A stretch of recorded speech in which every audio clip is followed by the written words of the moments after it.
በኢትዮጵያ የውጭ ምንዛሬ መገበያየትስ ይቻላል ወይ? ይህ ከሰፊው ህብረተሰብ ማለትም ከኢትዮጵያ ህዝብ ዘንድ በተደጋጋሚ ይነሳል። ብዙዎቻችን ግራ የሚያጋባንና ምላሽ የሚሻንገብጋቢ ጥያቄ ነው። ዶላር፣ ዩሮ፣ ፓውንድ በግለሰብ ደረጃ በእነዚህ ገንዘቦች መገበያየት ህጋዊ ነው ወይንስ ከጥቁር ገበያ ጋር ብቻ የተያያዘ ነው? የባንክ አካውንት ከፍተን በውጭ ምንዛሪ መጠቀም እንችላለን? ገደቦቹስ ምንድናቸው? የሚሉ መረጃዎች ይወጡ ይገኛሉ። አሰላሙ አለይኩም ወራህመቱላሂ ወበረካቱሁ።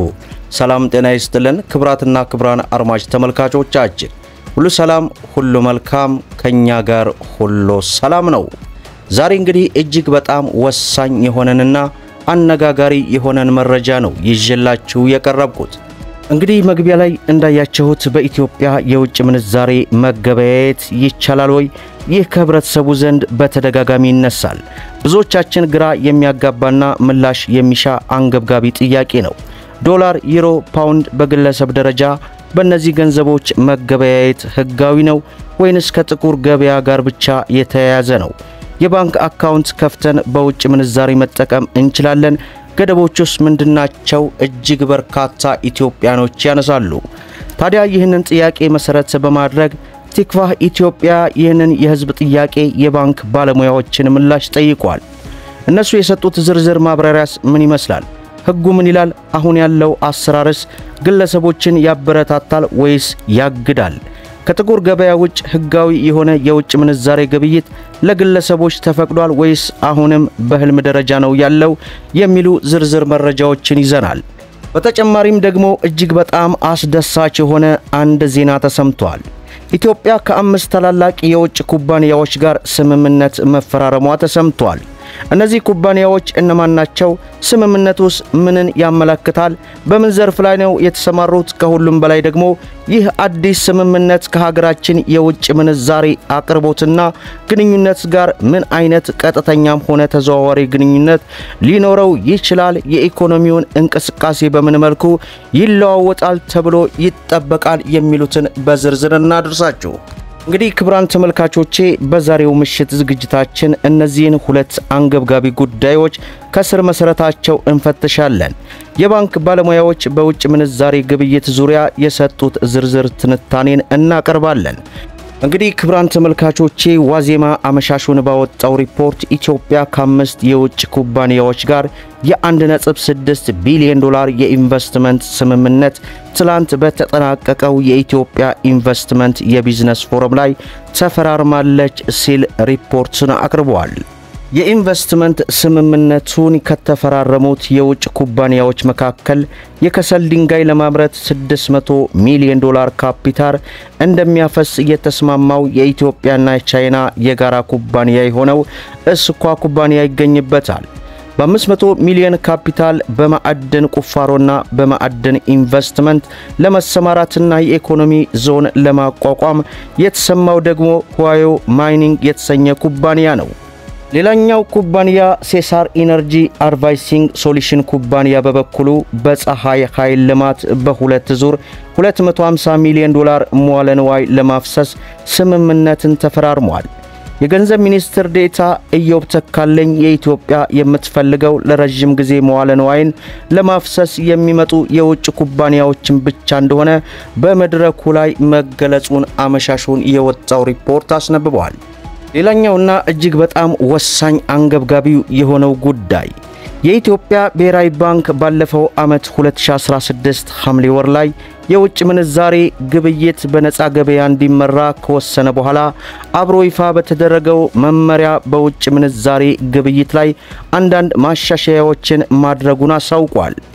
በመመሪያው ላይ የተዘረዘሩትን ተግባራት መሰረት በማድረግም ከህብረተሰቡ በኩል ኢትዮጵያ ውስጥ በውጭ ምንዛሬ መገበያየት ይቻላል የሚል ጥያቄ ይነሳል።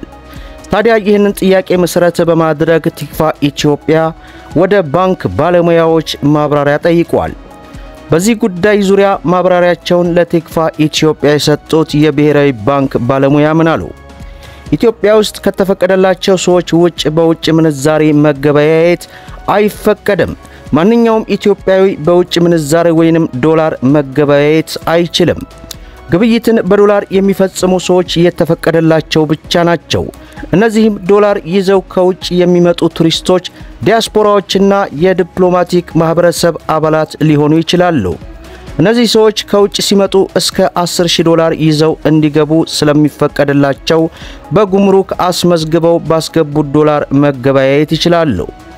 አገልግሎት ሰጪዎችስ በዶላር ማስከፈል ይችላሉ ወይ የሚል ጥያቄም ተነስቷል። እነዚህ ሰዎች በዶላር መገበያየት የሚችሉት አገልግሎታቸውን በውጭ ምንዛሬ እንዲሸጡ ከተፈቀደላቸው ተቋማት ብቻ ነው ብለዋል። ለምሳሌ ነጋዴዎችና አገልግሎት ሰጪዎች ማለትም ሆቴሎችና አስጎብኚዎች ሊሆኑ ይችላሉ። ለሰጡት አገልግሎት በዶላር ክፍያ መቀበል እንዲችሉ ከኢትዮጵያ ብሔራዊ ባንክ ፍቃድ ያላቸው ናቸው። ኢትዮጵያዊ ሆኖ በዶላር ግብይት መፈጸም አይችልም ከተፈቀደላቸው ተቋማት ቢሆን እንጂ። እኔ ኢትዮጵያዊ ሆኜ በዶላር እንዲያስከፍል ወደ ተፈቀደለት ሆቴል ሄጄ በዶላር መጠቀም አልችልም። ዲያስፖራ ከሆንክ ግን የሆነ ሆቴል ሄደህ በተሰጠህ አገልግሎት በዶላር መክፈል ትችላለህ። ሆቴሉ ደግሞ ለተሰጠው ወይንም ለሰጠው አገልግሎት በዶላር የማስከፈል ፍቃድ ያለው መሆኑ ይጠበቅበታል። ከፋዩም አስከፋዩም ተጠቃሚዎችና አገልግሎት ሰጪው በዶላር ለመገበያየት የተፈቀደላቸው ወይንም ዕውቅና የተሰጣቸው መሆን ይጠበቅባቸዋል ተብሏል። ሌላው ከአንድ የባንክ ሂሳብ ወደ ሌላ የባንክ ሂሳብ ዶላር ማስተላለፍ ይቻላል ወይ የሚል ጥያቄም ተነስቷል። የውጭ ምንዛሬ ማስተላለፍን ትራንስፈር በተመለከተ ከአንድ የዶላር ሂሳብ ኢትዮጵያ ውስጥ ላለ ሌላ የዶላር ሂሳብ የውጭ ምንዛሬ ማስተላለፍ አይቻልም። ለምን ዓላማ ነው የሚተላለፈው የሚለው ይታያል። ኢትዮጵያ ውስጥ ዕቃ ገዝተህ በዶላር ልትከፍል ብትል አንተም በዶላር የመክፈል መብት የለህም። ሻጩም በዶላር ክፍያ የመቀበል ፍቃድ የለው። ስለዚህ አይቻልም። ነገር ግን የዶላር አካውንት ኖረህ ከውጭ ሀገር ዕቃ ብታስገባ ወይንም ብትገዛ ለሱ በዶላር የመክፈል መብት አለህ። በቀጥታ ለዕቃ ሻጩ ነው ዶላሩ የሚተላለፈው። ውጭ ሀገር ዕቃ ወደ ገባበት መደብር ትራንስፈር ይደረጋል ወይንም ይተላለፋል። መረጃ አቅርበህ ባንኩ ያንን መረጃ አይቶ አሳማኝ ሆኖ ካገኘው ይህንን ያደርጋል። ከራስህ ዶላር መጽሐፍ ለመሸጥ ወይም ለሸጠልህ ነጋዴ በቀጥታ ማስተላለፍ ይቻላል። ዋናው ነገር ለምን ዓላማ ነው የምናስተላልፈው የሚለው ነው። ኢትዮጵያ ውስጥ በውጭ ምንዛሬ ግብይት መቼ ሊጀመር ነው የሚል ጥያቄም ተነሳ። በውጭ ምንዛሬ ግብይት መቼም አይጀመርም። ቤትም ሀገር በውጭ ምንዛሬ ግብይት አይደረግም።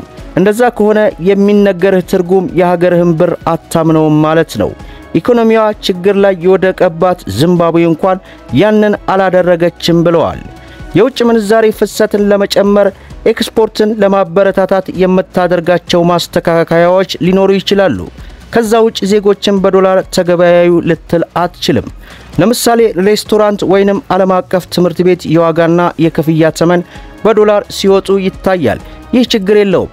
ክፍያው ሲፈጸም ግን በኢትዮጵያ ብር ነው የሚከፈለው የሚል ምላሽ መስጠታቸውን እንግዲህ ለብዙዎቻቸው ጥያቄ መልስ ይሆን ዘንድ አመሻሹን ወደ እናንተ አድርሰናል።